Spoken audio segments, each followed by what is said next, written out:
Magandang araw sa inyong lahat. Ito ang programa sa pabalik natin sa Q&A or portion, question and answer portion.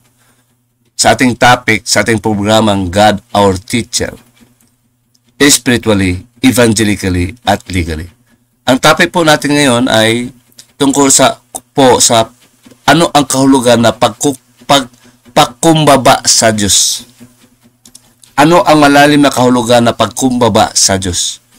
Kasi may pagkumbaba tayo na intindihan ng mga tao, na intindihan ng mga anghel. Anong klaseng pagkumbaba ang gusto ng Diyos na ating gagawin? Ang gusto niyang masunod sa kanyang harapan. Baka nagkamali kayo sa kahulugan ng pagkumbaba. Babasahin natin ang talata 4, unang 4 ng Korinto, versikulo 6. Basahin natin. Dito mabasa natin uli sa unang Korinto 4:6, ADB or ang dating Biblia. Ito ang sinasabi ng Diyos kay Pablo. Siya po ang sumusulat nito. Ang mga bagay nga ito, mga kapatid, ay inaanyo ko sa inyong halimbawa sa aking sarili at kay Apollos. Sila'y laging halimbawa, si Apollos at si Pablo, dahil sa inyo ang wika ng Diyos sa kanila, upang sa aming halimbawa, kami mismo ang halimbawa ninyong pamarisan, ay matututo kayo, sila mga apostol, na huwag magsihigit sa mga bagay na nakasulat. Yun ang halimbawa ng mga apostol. Banal na halimbawa ni Apollo at Apostol Pablo. Sila po ang nagsilbing halimbawa ng Diyos na hindi sila tuto sa Diyos higit sa nakasulat. Ang iaral lang, base sa nakasulat. Ang Diyos ang nagsabi, hindi tao, hindi anghel. Ito ngayon. Na huwag kayong mahisigit sa mga bagay na nasusulat. Bakit? Upang ang sino man sa inyo ay huwag magpalalo. Ano ang ibig sabihin ng huwag magpalalo? Huwag maging mayabang. Kaya bangan po sa harap ng Diyos na magturo ka ng iba sa nakasulat. Higit sa nakasulat. So may basihan ka. Base sa nakasulat.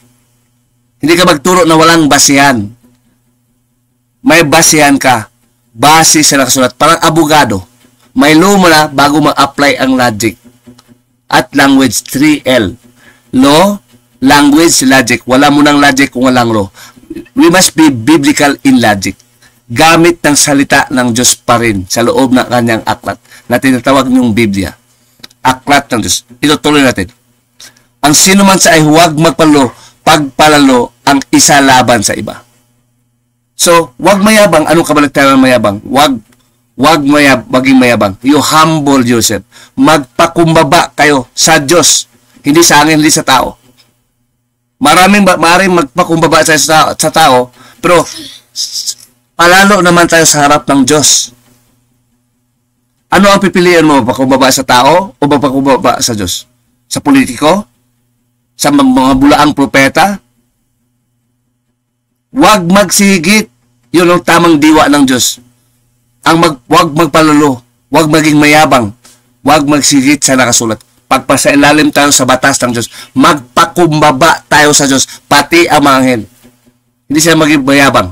Huhusgahan natin ang anghel kung sila'y mayabang base sa unang Korinto o Galatians 1:6 versikulo 9. 6 hanggang 9. Yun po ang pakumbaba sa Diyos. Tayo ba anak ng Diyos? Saan tayo mapakumbaba? Sa Diyos na ating Ama. Pati si Jesucristo na pakumbaba sa Diyos. 26:39 of the book of Marcos, of Matthew, I mean. Yun ang mga taong may espiritu sa ating puso. Magkumbaba tayo sa Diyos, hindi sa tao, hindi sa anghel. Susundin natin ang ebanghelyo ng Diyos. Kasi siya ang ating Ama. Base sa unang Korinto versikulo 1, unang Korinto 1, verse 22. Anak ka ng Diyos, may Espiritu Santo, kanino ka ba kumaba? Sa mga church magisterium? Kanino ka magbawa? Sa anghel? May Espiritu Santo ka? Maling diwa ang pagtuturo sa inyo. Makataong pagbaba, sa Diyos tayo magbaba. Husgahan natin sila. Hindi sila ang humusga sa atin. Pagkubaba, banal na pagkubaba. Banal na pagkubaba po yan sa Diyos. Base sa 1 Korinto 6, versikulo 2 hanggang 6. Huhusgahan natin sila. Yun ang pagkubaba sa Diyos. Mabasa natin sa Santiago rin mamaya kung ano ang pagkubaba sa Diyos.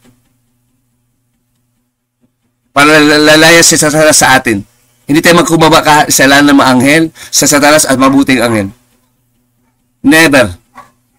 May Espiritu tayo Santo ng Diyos, wala silang Espiritu Santo. Ang Espiritu Santo ng Diyos ay Espiritu ng Ama na nahan sa kanyang puso at sa kanyang mga anak, kasali si Jesucristo sa puso natin.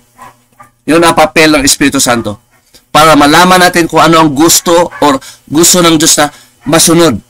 Yun ang ibig sabihin ng pagkumbaba ka sa Diyos, sumusunod ka sa Diyos. Maraming talata. Binigay ko lang sa inyo ang binagagist. Ito ang babasahin natin. Alalahanin nyo kapatid, may Espiritu Santo tayo ng Diyos. Kung kanino tayo magkumbaba. Ha? May Espiritu Santo na mga anak tayo. Sa Diyos lang tayo magpakubaba. Kung mali, mali talaga. Yun ang banal na pagkubaba. Makasakit man tayo, makubaba tayo sa Diyos. Kahit angel pa, huhusgahan natin. Yun ba yung pagkubaba? Hindi. Sa Diyos tayo na pagkubaba. Hatulan natin ang angel na rebelde sa utos ng Diyos. Mga tao, katulad natin. Bakal naman tayo nakasala sa Diyos. May Espiritu Santo tayo. Kanino tayo magkumbaba? Sa anghel? Sa tao? Human yun. Pwede tayo magkumbaba sa tao. Pero sa spiritual kingdom of God, magkumbaba tayo sa Diyos lamang. Your will be done. Base sa 6:9 to 13 of Matthew. Saliksikin nyo muna ang kaharian ng Diyos at ang kanyang kalooban. Yung katuwiran, yung matuwid na aral. Sa Matthew 6:33. Kung nasaliksik mo na, pag ang Diyos na naghari sa iyo, kanino ka magpukumbaba? Sa mali? No way. Sa kaharian ng Diyos, sa Diyos lang tayo sumunod. Siya nga ang hari. Kaya siya naging hari, siya lang ang susunod. Ang ating Ama na susunod. Ipinanganak tayo sa kanyang Espiritu Santo. At sumusunod tayo sa mga sinungaling na pastor? No way. Sa talatang Santiago 4:6 hanggang 8, ADB. Ngunit siyang nagbigay na lalong biyaya. Nagbibigay ng lalong biyaya. Kaya't sinabi ng kasulatan, ang Diyos ay sumasalangsang sa palalo. Anong sumasalangsang? Kumakalaban. Kinakalaban niya ang mayayabang. Sino ito mayabang? Datapwat, nagbigay ng biyaya sa nagpakumbaba. Sino itong nagpakumbaba sa harap ng Diyos? Ito ang tamang diwa. Contextually. Pasakop kayo sa Diyos. Saan pasakop? Sa kanyang utos evangelically. Evangelical po ang paliwanag dito, hindi po ordinary.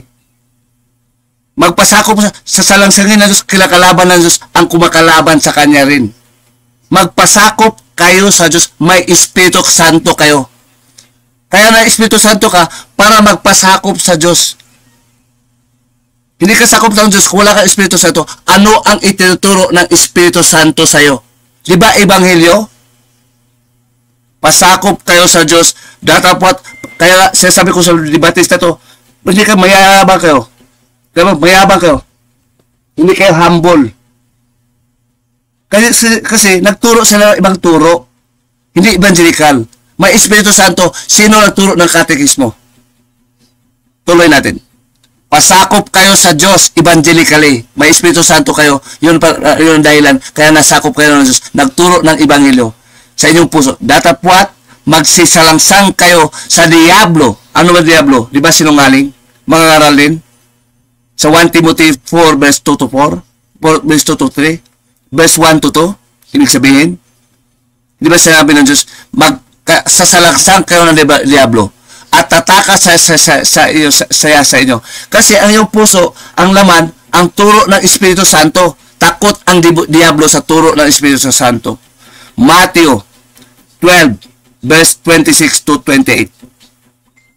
Kasi may ebanghelyo nga, naghari sa atin ang Espiritu Santo, hindi mga demonyo. Yun ang pagkumbaba sa Diyos. Evangelically humble with God, with the Holy Spirit. Pasakop kayo sa Diyos, sinasalangsang niya ang mga palalo, mga mayayabang, hindi mapagkumbabang tao. Datapwat, magsisalangsang kayo sa diablo. Kung anong gusto ng diablo, salangsang ninyo. Ang diablo mayroon pong sariling pita, mayroon pong sariling gusto. Ang sumusunod sa gusto ng diablo, yun po ang mga anak ng diablo. Sa versikulo Juan sa 47 to 43 to 47. From 41 to 47 of the book of John 8. Ang niyang gusto, ikaw naman, magpakumbaba ka sa gusto ng Diyos evangelically. May Espiritu Santo sa iyo para magkumbaba ka sa Diyos. Salangsangin mo, mayabang ka dapat sa diablo. Kalabanin mo, sabi no, mga demonyo kayo, sasabihin mo. Sabi mo, ang yabang mo. Hindi, totoo lang sinasabi ko. May Espiritu Santo ko, kailangan talaga magmayabang. May talata din sa 1 Corinto, versikulo, chapter 1, verse 30 to 31. May Espiritu Santo ka. Kailangan kang humusga. Base sa 1 Corinto 7:40. So, anong klaseng pakumbaba? Ha? Ikaw humusga, magpakumbaba ka sa mali? Sa anghel, magpakumbaba ka? To hell with them. May talata ko sa Biblia. Sa Matthew 21, Matthew 15, 21 verse 15.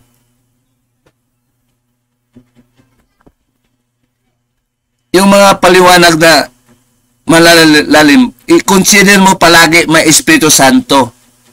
Kanino ka magpakumbaba? Sa Diyos lang. Kung manalangin ka sa Diyos, sa Kanya ka lang magpakumbaba. Anak ka kasi ng Diyos. Kayo'y mga Diyos. Mamatay kayong tulad ng tao. Sabi ng Diyos. Sa Salmo 82, versikulo 1,6 hanggang 7. Kayo'y mga Diyos. Hukom kayo. Magpakumbaba tayo sa Diyos. Salangsangin natin ang mga diablo. Mga demonyo. O dapat daw tayo mag-excel sa kanila. Ang ating karunungan mas mag-excel sa kanila kasi may Espiritu Santo tayo ng Diyos at hindi kailanman magpakumbaba ang Espiritu Santo sa Diyos sa mga Espiritu ng mga demonyo. Mga tao, hindi, never. Ang masunod, ang kalooban ng Diyos. Yun ang pagkumbaba. Maraming talata. Iba ang pagkumbaba na nalaman natin. Malaga pong ituturo yan sa debate. Yun ang po ang kalooban ng Diyos. Tuloy. Pasakop kayo sa Diyos, datapwat magsilangsang kayo sa diablo. Kalabanin niyo ang gusto ng diablo at siya ay tataka sa iyo. Bakit ito ang gusto mo? Magpakumbaba? Never. Sa iyo? Never. Sa anghel? Never. Tayo pang hukom. Magsilapit kayo sa Diyos. Yun pala. Magsilapit kayo sa Diyos. Mga evangelical na tao to, may Espiritu Santo ang kanilang puso. At maglinis kayo ng inyong mga kamay. Kasi may utos ang Diyos, utos ng Espiritu Santo. Kayo mga at dalisayan ninyo ang inyong mga puso. O, di ba puso? Kayong mga dalawang akala. Hindi naniwala sa Diyos. Yun ang paniwalaan mo ang Diyos. Magsampalantaya ka sa Diyos. Sabi ng Espiritu Santo sa 1 Timothy chapter 4 verse 1 to 2. Sabi ng Espiritu Santo kay Pablo, darating ang panahon, especially, na ang iba'y magsilaya sa akin sa pananampalataya at makikinig ng mga aral na mga demonyo. See? Mga espiritu at mga demonyo. Kaya salangsangin nyo. Para sa Diyos, yun po ang pagkumbaba. At hatulan natin sila, tayo sa salangsang sa kanila. Tinuturuan tayo ng Diyos na, ito tayo, may Espiritu Santo, tayo ang tagahukom. Magkumbaba lang tayo sa Diyos, hindi sa kanila. Tayo yung mga anak ng Diyos, may Espiritu Santo. Hindi sila anak ng Diyos. Magpakumbaba ka ng ganon, Never. Maraming talata. Meron pa rin sa 2 Corinthians 10, chapter 10, verse 4. Huwag kayong magyabang. Basahin lang natin sa Tagalog Biblia, dating Biblia. Ito, 3, versikulo 3 hanggang 6, ADB. Sapagkat bagaman kami magsilakad sa laman, ay hindi kami nakipaglaban sa ayon sa laman. Nakipagbaka, yun po ang humility. Makipagbaka ka, makipagdebate ka. Humility ho yun. Sabi ni Pablo, tularan sila ni Apollo at siya. Yun po ang kalooban ng Espiritu Santo na sa puso galing sa Diyos. Sapagkat ang aming sandata sa 4, aming pakikipaglaban ay hindi ukol sa laman. Hindi physical, kundi sa harapan ng tao ay hindi pala. Sa harapan ng anghel ay hindi pala. Sa harapan ng Diyos, may Espiritu Santo sa kanilang puso, ay makapangyarihang gumiba ng mga kuta. Anong kuta? Yung paniniwala na matagal nang matagal na naghari. Paniniwala laban sa Diyos. Ito, tuloy natin sa 5. Na siyang gumiba pala, mga mapagkumbaba mga apostol, may Espiritu Santo, na siyang gumiba, makapaglaban, makapagbaka sa maling akala. O, ang mali ba, hindi mo tutuwid? Yun po ang pagkumbaba sa harapan ng Diyos. Yun ang pagkumbaba, humukom ka. May kasama ang Espiritu Santo, hindi ka humukom kung wala Espiritu Santo, baka lang ikaw mag-isa. Base pa rin sa talata. Base sa salita ng Diyos, hindi sa salita ng tao, hindi sa salita ng angel. Na siyang gumiba sa maling haka. Haka lang pala. Alamat lang pala. May haka. Kung sa Diyos ka wala, hindi haka. Maling haka. Ang sa demonyo, haka. Ang karunungan ng tao, haka. Yun po ang pagkayabangan. Hindi pagkubaba sa harap ng Diyos. Mali kasi. Kinakalaban mo ang Diyos. Bakit mo nalaman? Kasi turo ng Espiritu Santo sa mga apostol at binabasa natin ngayon. Nalalaman natin ang gusto ng Diyos sa kanang sulat. Utos ng Diyos. Na siyang gumiba na maling haka at ang bawat bagay na matayog na, sulid na, ang kapangyarihan ng demonyo, mga sinungalingan. Mayabang kasi ang mga tao eh. Yung kayabangan ng tao, gibain. Ang karunungan ng tao, gibain. Ulitin, na siyang gumiba na maling haka ang bawat matayog na bagay na nagmamataas. Di ba? Mamataas, hindi ba kumaba? Laban sa karunungan ng Diyos. Yun pala ang kalugan ng humble. Humukom ka. Kahit sino pa, kahit pastor pa, sa mga hukuman mo. Kung mali siya, mali talaga. May Diyos ang nakaalam. Basta ang hatol mo sa Diyos. Base sa Diyos, sabi ng Diyos, kayo humahatol din sa hatol ko. 7:21 ng Juan. Para sa lahat ng Kristiyano, pag mali ka, Kahit pastor ka, mali ka. Kasi ang hatol ng hukuman mo, galing sa Diyos. May Biblia na ngayon. May aklat na ngayon. Pag mali ka, hindi ka dapat susunod. Pag tama ka, susunod ka. Yun po ang humility sa Diyos. Na siyang gumiba na maling haka at bawat bagay na matayog, mataas, laban sa karunungan ng Diyos at bumihag sa lahat ng isip ng tao. Sa pagtalima kay Kristo. Upang ihanda, maghiganti sa lahat ng pasuway. Kung magtalima kayo. Para susunod, mangaral kayo para susunod, yun po ang pakubaba sa Diyos. Dibatihin natin ang sino mang nagkunyaring pastor. Gumamit ng mga ibang versikulo, ng ibang mga aklat. Lalo na katekismo. Maraming application ng talata, no? Hindi lang sa pastor to, sa mag-asawa, ganun. Sa lahat ng buhay. Sumunod lang tayo sa Diyos. Yun pa pag-umbaba sa maraming talata. Maraming talata. Hindi maubos ang ating oras kung banggitin ko lahat. Gusto ko lang i-observe ang brief na discussion. Meet 19 na ngayon at time check, 19 minutes, 30 minutes i-close na natin. Yun po ang ibig sabihin ng kapakumbaba. Maraming talata. Pati pagpatawag ka na Ama, ayaw ng Diyos, isa lang Ama ng Espiritu Santo. Na Espiritu ng ating. Isa lang ang Ama sa mga Espiritu, ang Diyos. Sa 12:9 of Hebreo. Pag ikaw na patawag na Ama, sa reliyon, yun po ang kayabangan ng Diyos. Again sa kanyang kalooban. Hindi ka po nakapakumaba sa Diyos. Mabasa niyo ho din sa 21 Matthew verse 9 to 12. Humble yourself.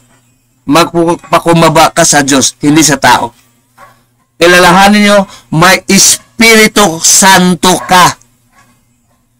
May Espiritu Santo ka, lumuhod ka sa rebulto. Lumuhod ka sa tao, kung ano sasabihin ng tao, sa demonyo. May Espiritu Santo, pag yun ang iyong sinusuway, ang turo ng Espiritu Santo, ipinagpalit mo sa iyong pastor.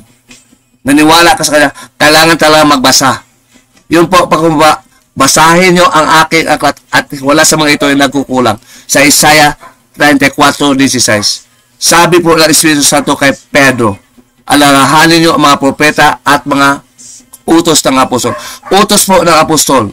2 Peter chapter 3 verse 1 to 2 na alalahanin ang mga sinasabi ng propeta, especially si Isaiah. Basahin nyo ang aklat ng Diyos. Hindi lang makinig. Yun po ang pagkumbaba. Magbibati kayo.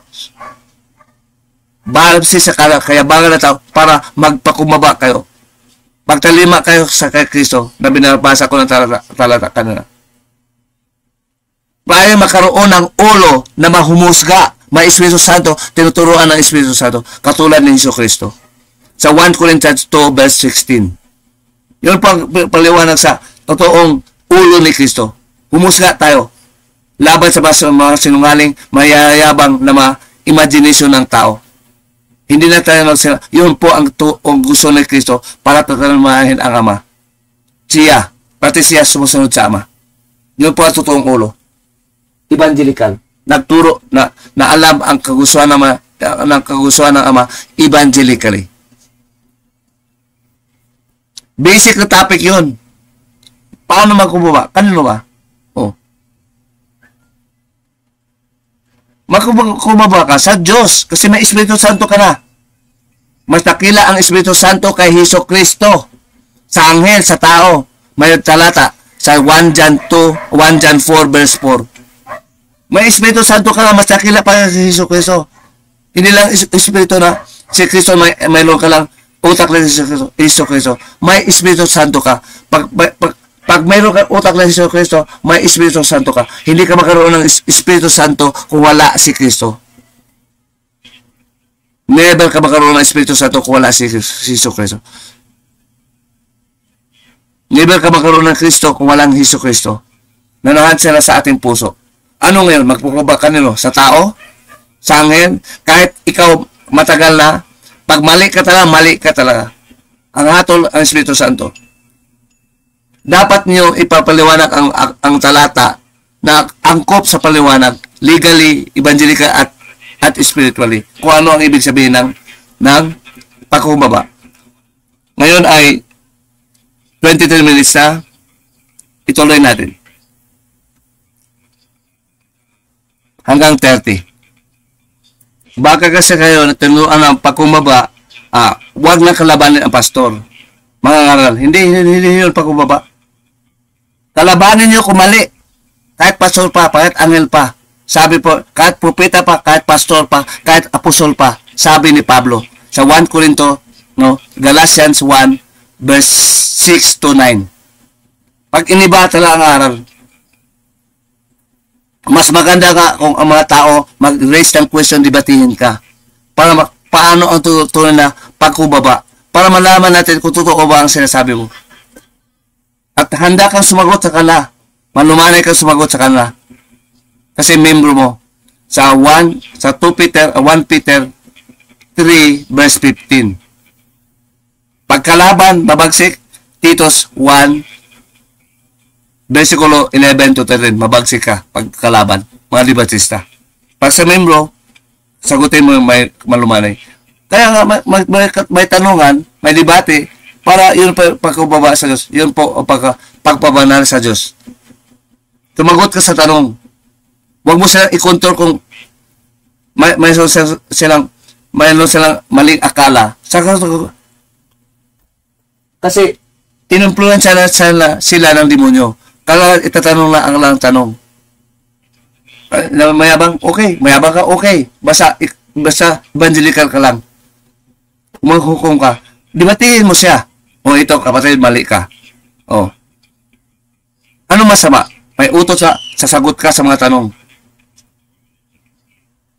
Ito, Romans 8 verse 7. Basahin natin.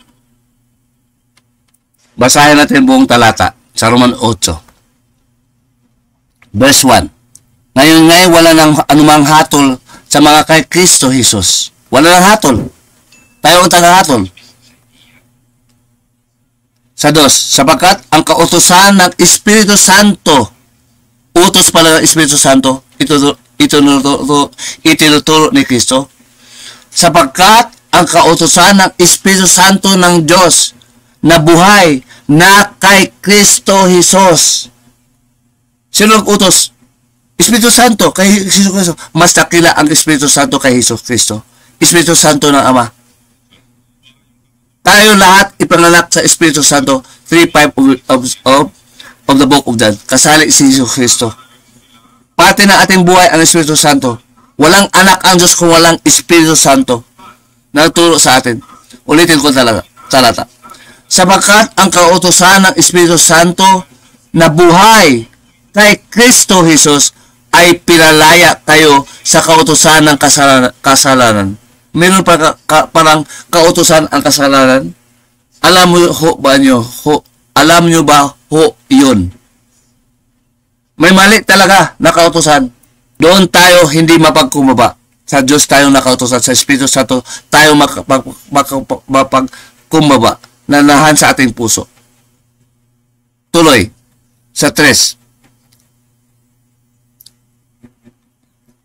Sapagkat ang hindi magawa ng kautusan, sapagkat ang hindi magawa ng kautusan na mahina sa pagitan ng laman, mahina pala ang kautusan sa pagitan ng laman, sa pagsugo ng Diyos sa kanyang sariling anak, sariling anak ko si Jesus Cristo, na nag-anyong laman bilang tao, salarin na laman, nag-anyong laman, salarin at hindi makasalanan ay hinatulan ng Diyos ng laman sa kasalanan. Si Kristo ang nagsagip sa atin. He is a ransom for all of our sin.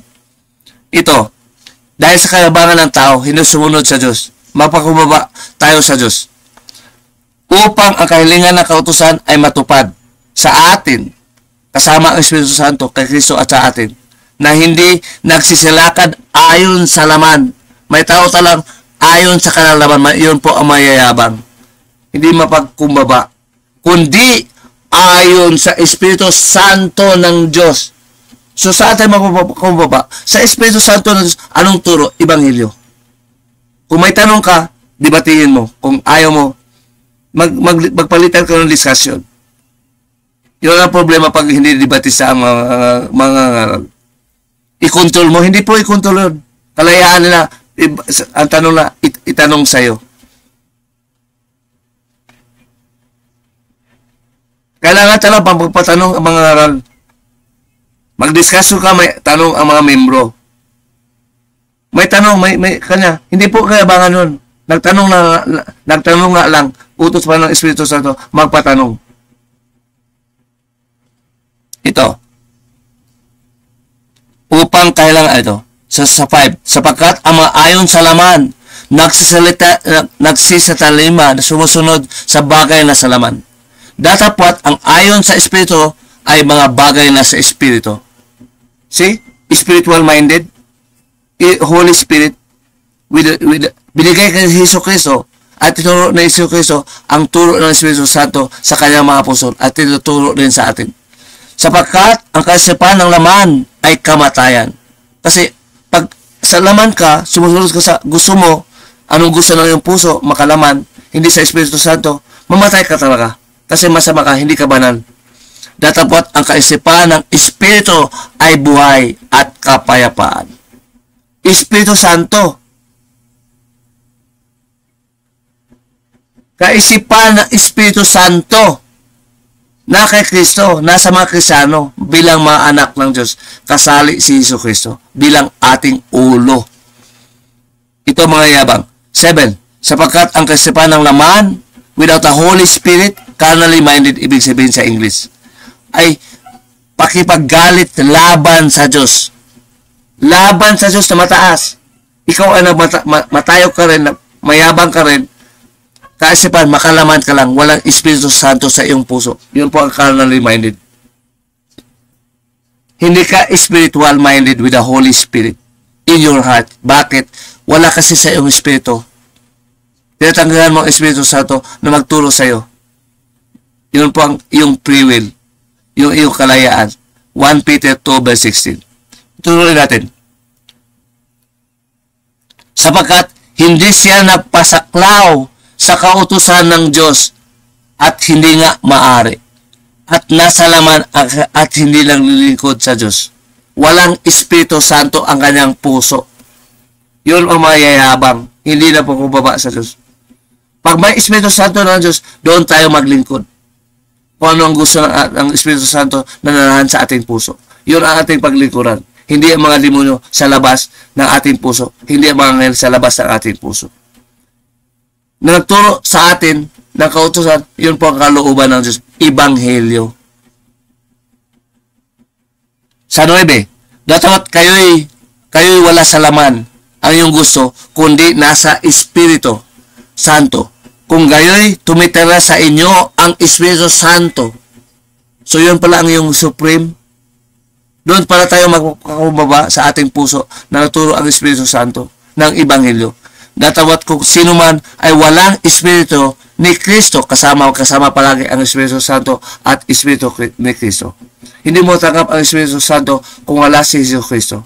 Matthew 3 verse 11. At kung si Kristo ay nasa inyo, walang laman ha? Ang Kristo na walang laman, ang kanyang Espiritu nasa ating puso. Galatians 4:6. Nasa inyo, ang may laman na Kristo nandun sa langit. Ang Espiritu ng Diyos walang laman. Nanahalin sa ating puso. At kung si Kristo ay nasa inyo, ang katawan ay patay. Dahil sa kasalanan, walang Espiritu Santo. Dapat ang Espiritu ay buhay dahil sa katuwiran. Espiritu Santo ay buhay. Ngunit, 11.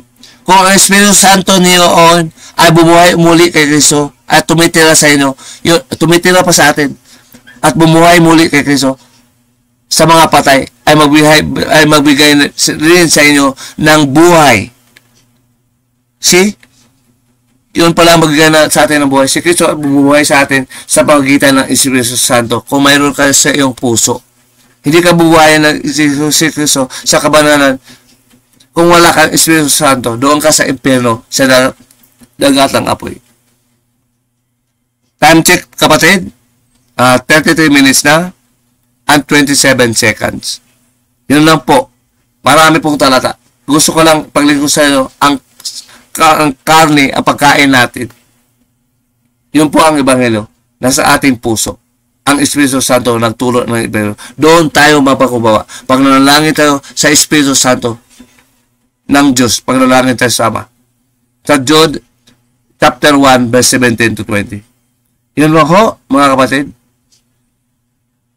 Bilang pagtuwid sa inyo ng pag-aaral ng pagpakumbaba sa Diyos. Tayo po ay mga anak ng Diyos, may Espiritu Santo. Sa kanino sa magpakumbaba? Sa Diyos lang. Na mga pagpahamak sa atin na pwede magligtas sa atin. Ang ating Ama na Diyos at Ama ni Hesus Kristo bilang mga totoong Kristiyano. Pag may tanong kayo, idibati nyo. Kung wala, kung sasagutin ng debatista, mga aral, idibati para hindi tayo mag-away na ganun talaga ang diwa na mga magtatanong. Kaya magtatanong talaga. Sasagutin lang. Ang mga membro dapat magtatanong. Kung may paksa, magtatanong pagkatapos. Kailangan magtanong.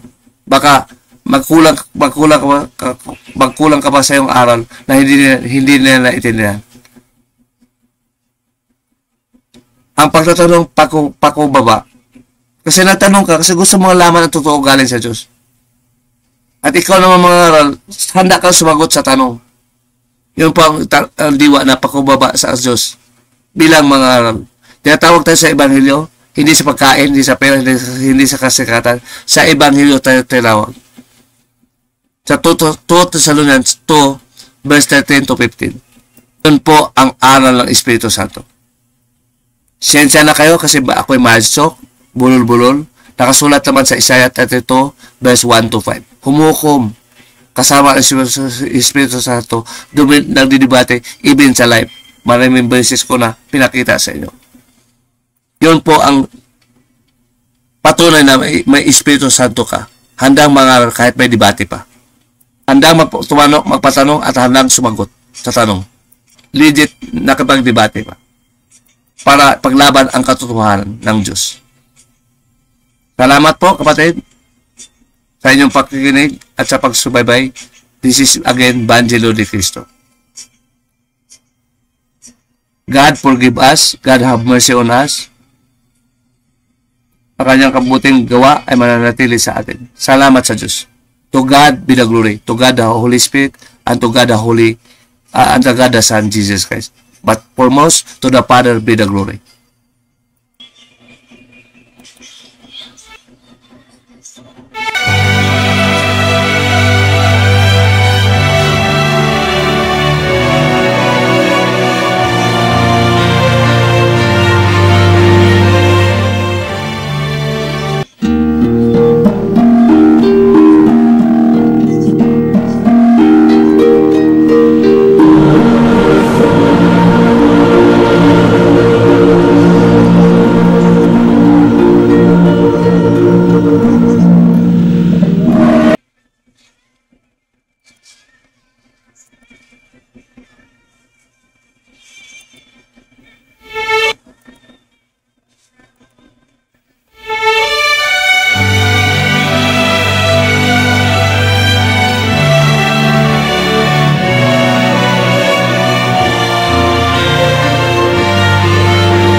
Just where we go and help us to be wise in times when we don't. Let this be our prayer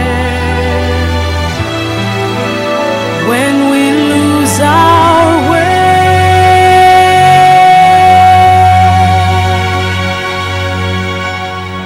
Lead us to a place, guide us with your grace, to a place where we'll be safe.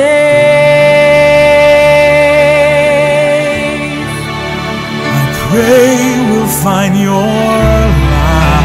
I pray we'll find your light and hold it in our heart. Stars go out each night. When the stars go out each night, remind us where you are.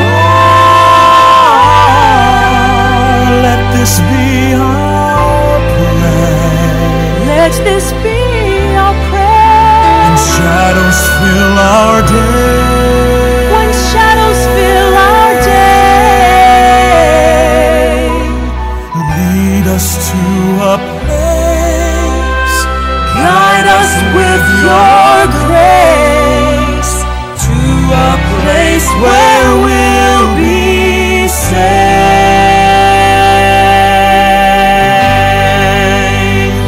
A world where pain and sorrow will be ended, and every heart that's broken will be mended, and we'll remember we are.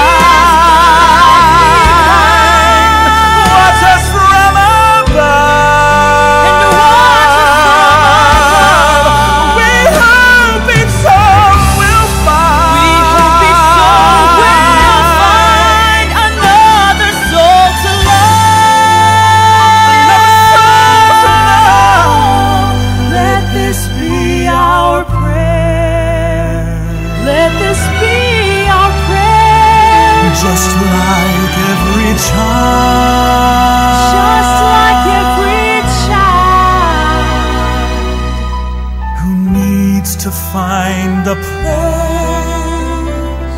Guide us with your With your grace, give us faith so will be saved. Lead us to a place. Guide us with your